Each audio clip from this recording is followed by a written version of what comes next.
Mizuno, I'm disappointed. Hey, welcome back to my channel, S.Running. This is Matthew the Midfoot Runner, and today I'm going to be talking to you about the Mizuno Neo Vista 2. As with my other videos, I'll start with my conclusions about the shoe, which is really just a list of the things that I think people need to hear that will probably most influence their experience in this shoe and ultimately help them make a better decision about whether or not to try and buy this shoe. And really, this shoe's story is told in the upper. It just is not a good upper. It just does not allow you to make use of the rest of the shoe because there's some really good features throughout this shoe. But this upper, unless your foot fits it correctly, is just going to let you down. But as far as the rest of the shoe, and we'll come to this in my mid-run thoughts, I'll talk about how this all plays together. But as far as the rest of the shoe, Mizuno introduces or brings into this shoe their Mizuno Z NXT foam, which is a nitrogen-infused TPU. So it's a really good foam on here. We have a little bit of the old Mizuno Z foam that was in the original Neo Vista. On the bottom is more of a stabilizer, but that new foam on top is really the story of the midsole. Still have the characteristic wave plate, glass fiber infused inside of here. So it's still a shoe that's going to be good for midfoot runners like myself, because it does have Mizuno's smooth speed assist geometry in here with the sort of gradual rocker at the heel and then a gradual rocker at the front. It does make for really nice midfoot landings. So if you are a midfoot runner and you enjoyed version 1, you'll probably enjoy the ride of this one as well. Although it doesn't feel like that sensation of landing in the middle and then getting rocked forward is quite as pronounced as it was in the version 1 of the Neo Vista. And so definitely this is not version 1, but it is not a total reimagining of the version 1. It's more of a gentle evolution of that shoe. But I'll talk about why I find that disappointing, especially when we think about some of the other shoes that Mizuno has released recently or even just in the recent past. So what my final statement would be is, if this upper does work for your foot, then this is a viable option, especially over version 1 of this shoe, because with the introduction of the Mizuno Z NXT foam in here, it is much more resilient, much more capable of handling long mileage. And then you've got all the things that were popular about the first versions. If you do like this booty construction and it fits your foot well, that's good. They've improved it a little bit in that this sort of tongue area of the booty, they've lowered it just ever so slightly so it doesn't sort of ride up and chafe the front of your shin. They've kept, a big pull tab on it.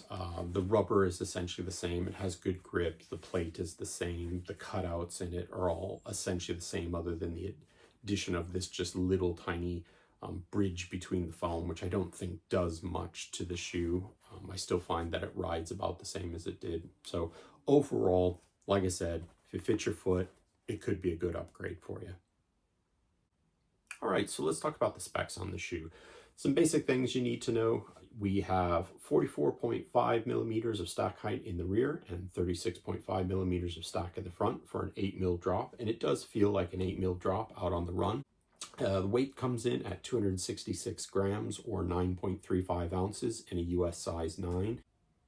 Also, this shoe is coming in at 150 pounds here in the UK and $180 over in the US. So before I take you out for a run in this shoe, I want to talk to you a little bit about what has been disappointing about this shoe.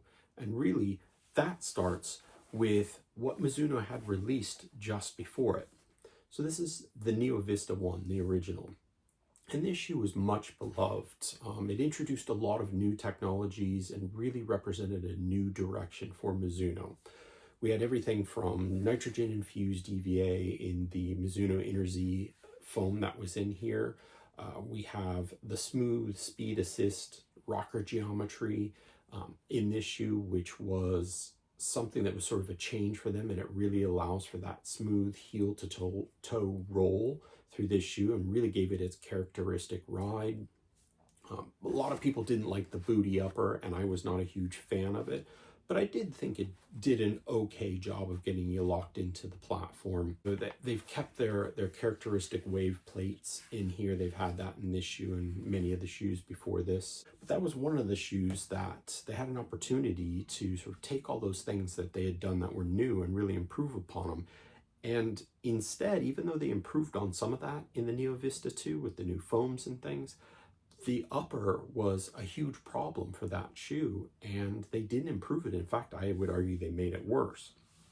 And then some other shoes that they had, Mizuno had really been kind of on a roll and was putting out a lot of really good shoes. So we have the Wave Rebellion Flash 2 here. This was one of my favorite shoes, sort of, what was that, a year and a half, 2 years ago when this came out. That same sort of rocker geometry, really heavily rocker geometry, the wave plate through here that really, as you landed, especially as a midfoot runner, as you landed here, tipped you forward and did a really good job of moving you through the gait cycle. The upper maybe wasn't great on this, but it did its job. It was lightweight.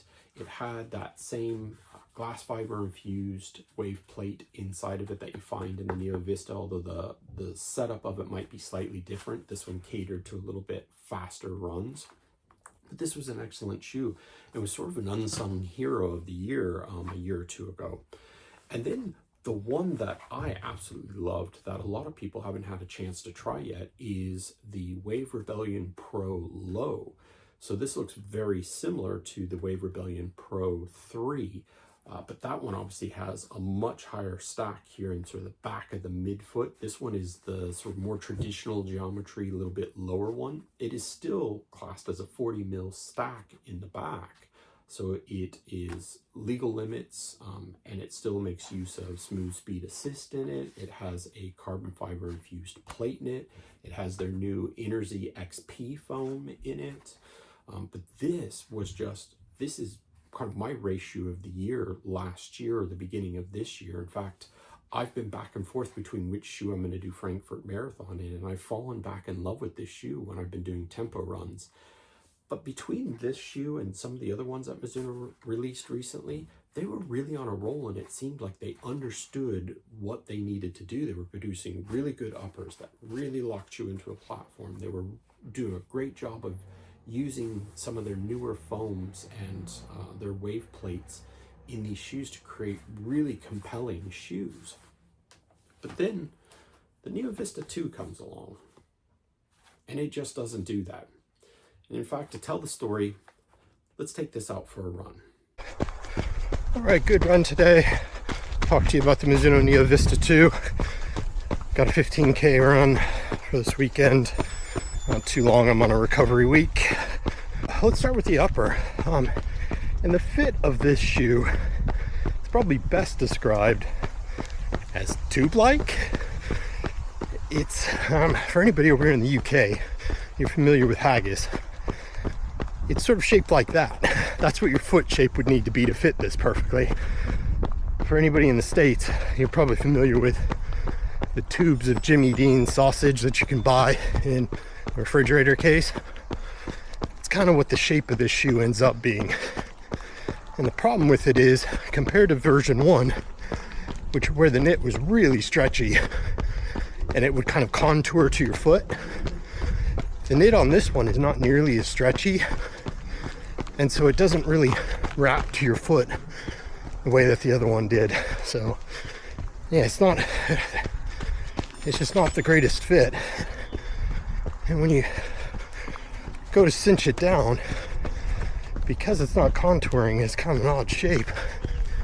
You can't exactly, you tighten it down, but you end up with bunching on top of it all along it. Now, I have a somewhat narrow foot, so I tend to expect that on any shoe, but this shoe in particular, it's very uncomfortable, that bunching. And I think it'll do it for a lot of people just because your foot may be wide enough at one point to fill it up, but then at, the toe box, your foot's probably not going to be super high volume unless you've got a, haggis shaped foot. So you're going to get bunching up at the front. And then also, like I said, it doesn't contour, so as you try and wrap it up over the top and tie it down, it doesn't sort of hug in. So you just get this puffiness on the side a little bit. And it just makes the shoe feel clunky as you're running. And the other thing, and it's one part good, one part not great, is the laces. For the very top eyelet chain, the ones up around the collar, that last eyelet chain on this shoe seems to be really far back, to almost to the side of your ankle. Now that does a good thing in that when you go to lock the laces down, it sort of pulls the heel of the shoe forward. Going through a gate. It pulls the heel of the shoe forward and sort of locks you down front to back, so you don't get that up and down heel slippage. But because of the shape of the last and the fit being so tube-like, the heel is really wide. And especially for me, my heel, it may not move forward and back or sort of up and down, but it slips side to side inside the shoe. So it really makes it hard to trust this shoe if I want to pick up the pace, or if I'm taking a tight corner. It's not confidence inspiring is what I'm saying. So unfortunately, this upper is the thing that lets this shoe down and makes me not really want to run in it, which is a shame because the midsole's amazing, which we'll come to in a minute. Oh, fellow runners coming home. Morning, guys. Morning. All right, so let's talk about that midsole. It's a dual layer midsole like most of the super trainers these days, and this is being positioned as a super trainer, not just sort of a max stack shoe. At least Mizuno positions it as a super trainer. I think it maybe falls into, I feel like the super trainer category is niching itself, and you've got this max stack super trainer. It's really for just long, slow miles. You've got like a daily super trainer category, which this falls into, where if your daily miles, you're upping because you're doing a marathon block and you're just doing loads and loads of miles during the week, that may not be true long runs to you, but you need to recover quickly from the consistency of running. That's where a shoe like that fits in. That's where this shoe fits in, is that sort of daily super trainer. And then there's the speed daily trainer, or speed super trainers. Morning. Like the Hyperion Max 3, Super Blast, things like that are really geared up to go fast if you want to. But yeah, so anyway, the midsole. Top level is Mizuno's Energy NXT, which is a nitrogen-infused TPU. It's a really great compound. And that sits on top of the same foam as in the previous shoe, which is the Mizuno Energy. And that is a nitrogen-infused EVA, I believe. It's kind of similar in a way to what you experience in the Hyperion Max 3, in that top layer is really soft, springy, really good. The bottom layer does a really good job of stabilizing the platform and not completely deadening it. I know some people claimed in the first version that EVA, they felt like when they landed on it, they were sinking into sand a bit and it killed their momentum. But in this version, because it's just there as really sort of a carrier foam on the bottom and a stabilizer, it doesn't deaden it. That top foam is still really, really springy. So good combination, good setup. It's got a lot more resilience than version 1 for sure. The version 1 of this shoe, when I would try and go for more than an hour, the foam would stop being bouncy and it would just start to work against me. But with this shoe, I've taken on a couple long runs over an hour, hour and a half, so, and there's no sign of the foam kind of packing it in on me, so much better resilience, sort of better for its intended purpose. So good midsole. All right, now the outsole. So Mizuno, I don't know if it's new, but it's their X10 carbon rubber, meant to be really durable yet soft. to me, it just feels like the same rubber as what was on the original Neo Vista, which was a soft rubber, fairly durable. But yeah, but it's a good rubber in that because it's soft, it sort of lends itself to softer landings.